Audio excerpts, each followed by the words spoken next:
Apakah kamu pernah merasakan sulit tidur saat pindah ke sebuah tempat baru? Bukan karena kamu tidak mengantuk atau masih harus melakukan aktivitas, tapi karena sebuah firasat yang hanya kamu sendiri yang bisa rasakan. Itulah yang aku rasakan beberapa hari terakhir setelah aku pindah ke tempat kosku yang baru di daerah Cijagra.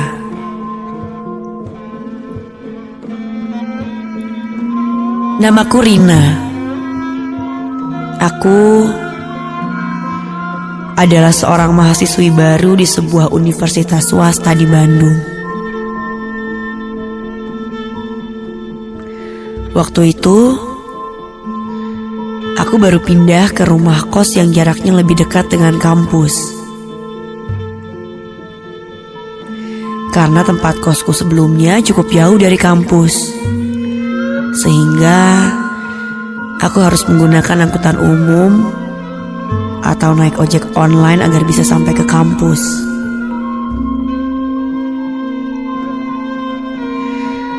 Tapi setelah pindah ke tempat baru ini, aku bisa menempuh perjalanan ke kampus cukup dengan berjalan kaki sekitar 200 meter saja.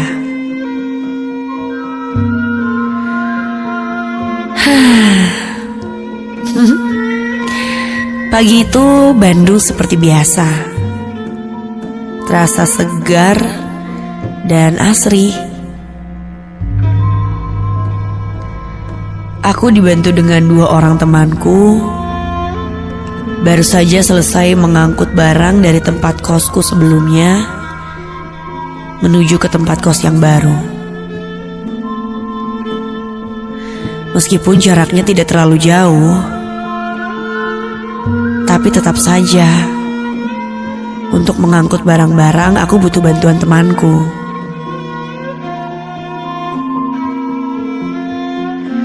Untung saja Alvin bersedia membantu dan meminjamkan mobilnya. Robi juga sangat baik karena mau membantuku berdua dengan Alvin. Oh ya, aku tuh memang terbiasa berkawan dengan laki-laki. Makanya ketika aku bilang aku akan pindah kosan, kedua temanku ini langsung bersedia membantuku.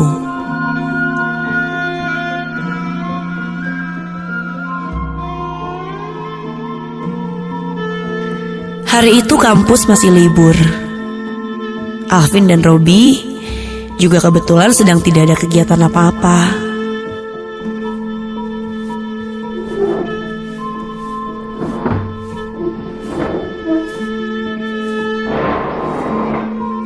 Nah, udah beres nih semua.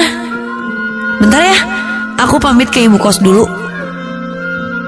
Begitu kataku.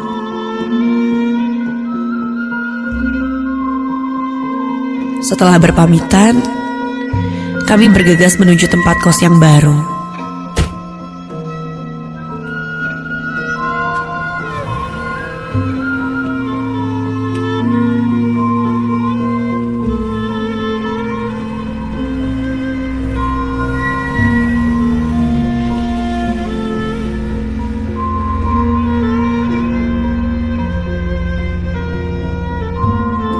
Tak berapa lama, aku pun tiba di rumah kos baru yang akan kutempati.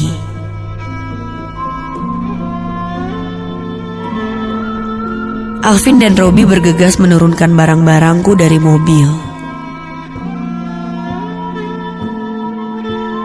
Suasana di sekitar sini sangat tenang dan asri. Padahal jaraknya hanya beberapa puluh meter saja dari bisingnya jalan raya. Tapi ketika tiba di sini, suara-suara lalu lalang kendaraan itu seakan lenyap begitu saja.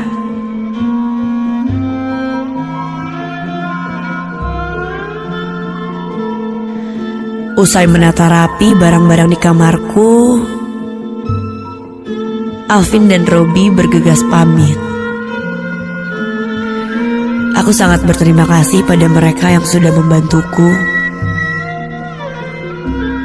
Aku pun berjanji akan mentraktir mereka makan nanti. Vin, Rob, makasih banget ya udah mau direpotin. Ya elah Rin, kayak ke siapa aja sih kamu? Iya, pokoknya makasih banyak ya. Nanti aku traktir burger, oke? Nah kalau itu sih kita setuju, ya kan Rob? Oh, Robi jelas mengangguk setuju. Setelah mereka pamit, kini hanya ada aku seorang di kamar. Tadinya aku hendak menemui ibu pemilik kosan ini, tapi sepertinya beliau sedang tidak ada di rumah. Untung saja aku sudah diberi kunci pagar dan kunci kamar, jadi aku bisa leluasa untuk keluar masuk. Kebiasaanku ketika di tempat baru adalah berjalan ke sekitar untuk memetakan lokasi-lokasi seperti tempat makan hingga warung atau minimarket terdekat untuk kebutuhanku sehari-hari nantinya. Ketika aku hendak keluar dan menggembok kembali pagar rumah kos ini,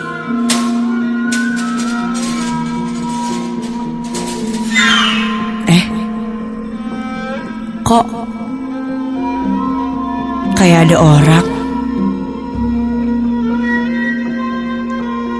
Begitu tanyaku dalam hati.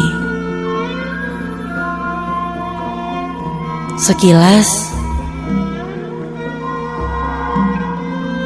aku melihat seperti hordeng yang baru saja ditutup oleh seseorang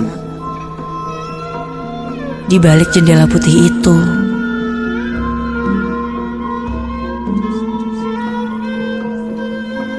Oh, angin kali ya.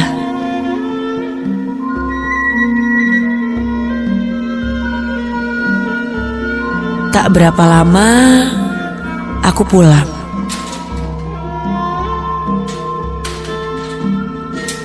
Meskipun aku bersikeras menghiraukan hal yang kulihat tadi, tapi mataku terus tertuju ke jendela itu. Seraya dengan rasa penasaran yang belum terjawab. Namun tidak ada apapun di sana.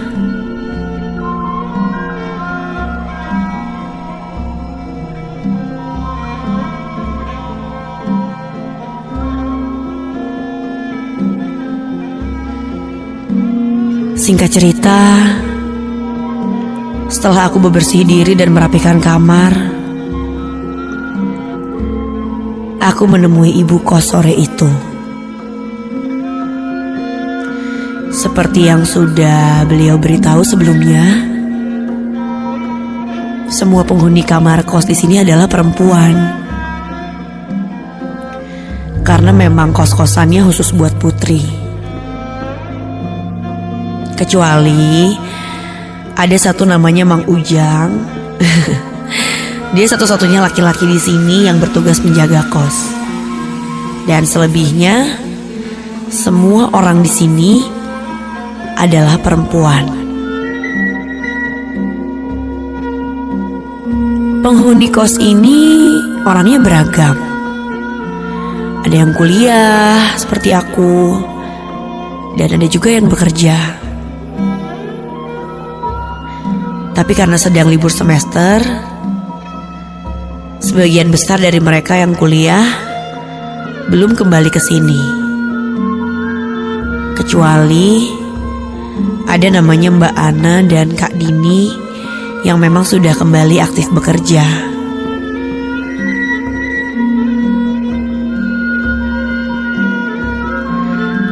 Aku sendiri memang memutuskan untuk pulang dari kampung halaman lebih cepat karena kepindahan ini. Lagi pula, Rumahku masih di daerah Bandung dan sekitarnya, tepatnya di Soreang. Jadi lain waktu aku bisa kembali ke sana, dan tidak terlalu jauh, apalagi semenjak ada tol langsung ke sana.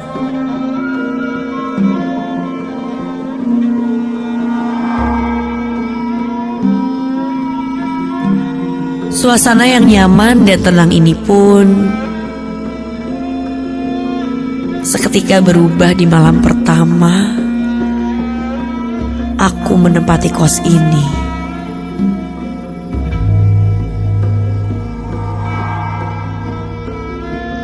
Waktu sudah menunjukkan pukul 12:30 malam. Mataku sudah mengantuk sekali. Tapi entah mengapa aku tidak bisa tidur kala itu.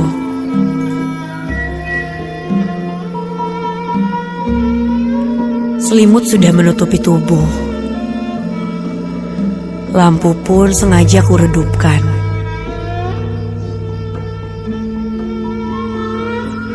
Hanya terdengar suara-suara jangkrik dan suara khas keheningan malam.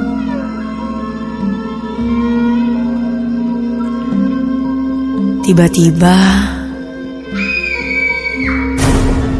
astaga, suara siapa itu? Dia kenapa?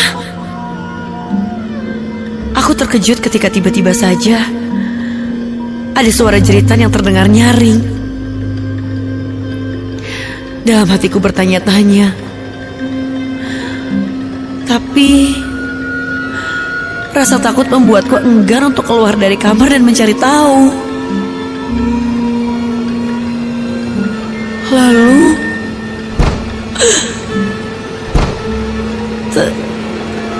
terdengar suara di dinding kosan yang terbuat dari triplek ini seperti dipukul atau ditendang-tendang. Suara gaduh itu lantas membuat penghuni kos lainnya terbangun.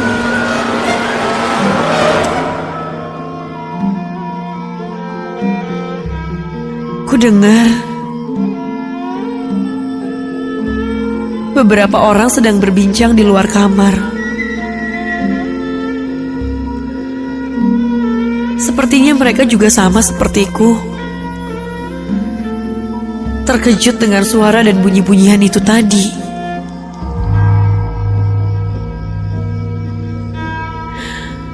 Aku pun akhirnya memutuskan untuk keluar kamar. Kulihat sudah ada ibu kos, Mang Ujang, dan Kak Dini di sana. Aku langsung menghampiri mereka dan bertanya, "Itu suara apa ya?" Lalu Kak Dini menjawab dan menjelaskan kalau ternyata suara itu bersumber dari kamar Mbak Ana.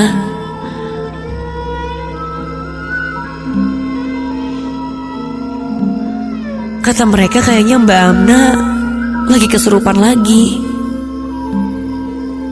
Hah? Lagi?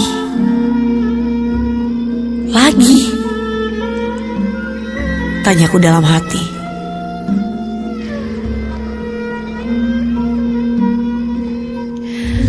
Tak berapa lama, langsung kulihat ada 2 orang pria yang datang dan berbicara pada ibu kos. Dari tampilan salah seorang pria itu, aku bisa menilai sepertinya dia adalah seorang ustadz atau orang pintar yang hendak menangani Mbak Ana. Mereka sepertinya agak kesulitan masuk ke kamar Mbak Ana yang saat itu dalam keadaan terkunci.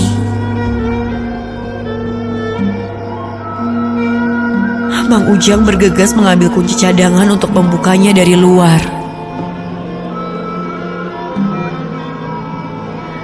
Aku pun disarankan untuk masuk kembali ke kamar dan tidak diperbolehkan melihat.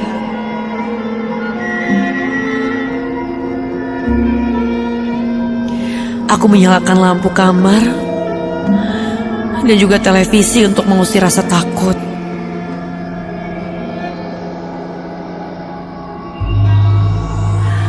Ku dengar meskipun samar, orang pintar itu seperti sedang membentak. Astaga, sepertinya itu suara dari sosok yang sedang merasuki Mbak Ana. Aku jelas saja panik dan takut, meskipun aku tidak melihatnya secara langsung. Tapi dari apa yang ku dengar saja sudah membuatku merinding.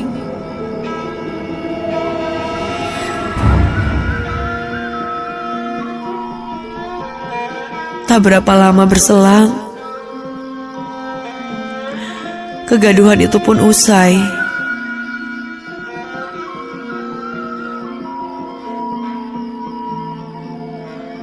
Sepertinya orang pintar itu sudah berhasil mengusir sosok yang merasuki Mbak Ana.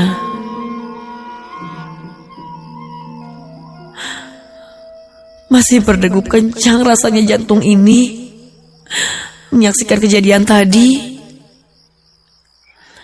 Lalu tiba-tiba ternyata itu adalah ibu kos. Beliau masuk ke kamarku dan menenangkanku saat itu. Mungkin takutnya aku syok dengan kejadian itu yang terjadi di hari pertamaku menempati kos ini.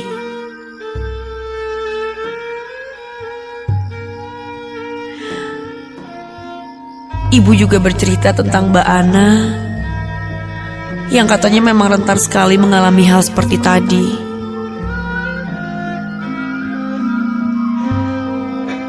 Meskipun secara tersirat, beliau tidak bilang kalau itu bukan ulah jin dan berkaitan dengan kondisi psikis. Tapi beliau tetap menyarankanku untuk memperbanyak istighfar dan berdoa.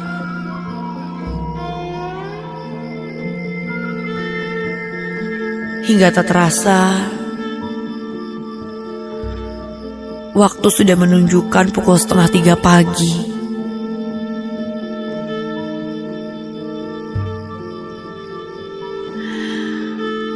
Setelah ibu kos keluar dari kamarku, aku bersiap untuk tidur.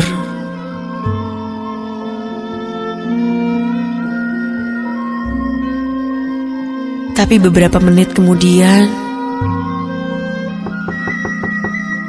pintu kamarku diketuk dari luar. Aku segera membuka pintu itu karena mengira mungkin saja itu ibu kos yang ingin mengatakan sesuatu. Atau mungkin saja ada yang terlupa, belum disampaikan sewaktu kami mengobrol tadi.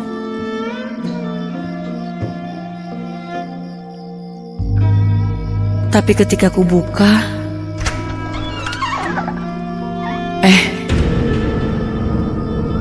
kok gak ada siapa-siapa? Tanyaku dalam hati.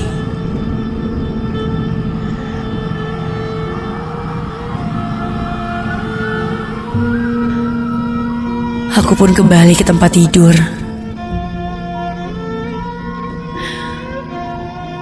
Aku berusaha sekuat mungkin untuk menenangkan diri dan berpikiran positif. Dan tiba-tiba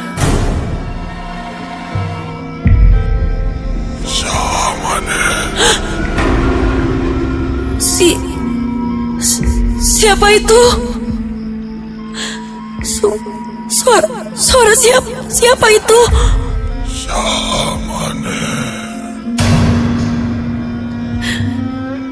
Aku berharap suara itu adalah suara Mang Ujang. Tapi seingatku, suaranya tidak seperti itu. Aku masih menutupi sekujur tubuh ini dengan selimut.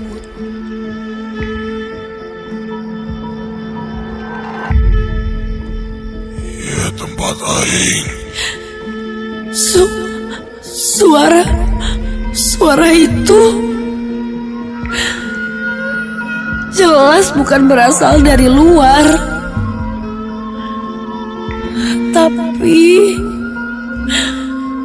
tapi dari dalam kamarku. Dan ketika aku membuka mata dan mengintip, Ya tempat aing.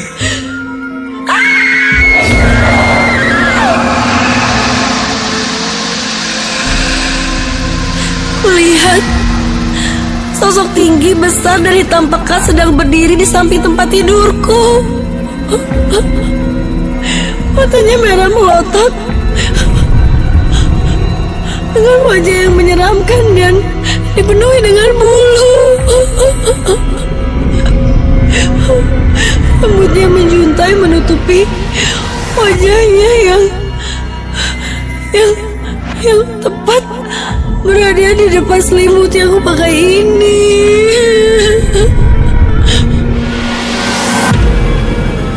Aku lantas berteriak histeris berkali-kali. Sampai akhirnya Mang Ujang pun masuk dan menenangkanku.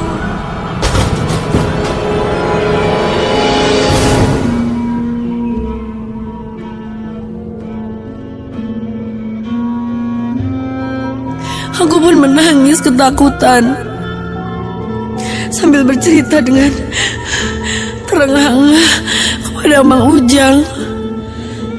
Sepertinya sosok yang tadi merasuki Mbak Ana itu bukannya pergi setelah diusir oleh orang pintar tadi, melainkan berpindah ke kamarku dan mungkin saja berusaha merasukiku. Setelah kejadian itu, ibu kos selalu mensterilisasi dan mengadakan pengajian untuk rumah kos ini.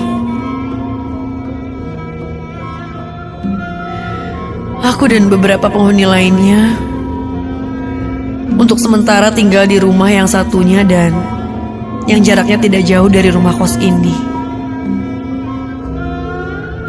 Letak rumah kos yang sangat dekat dengan aliran sungai di belakangnya ini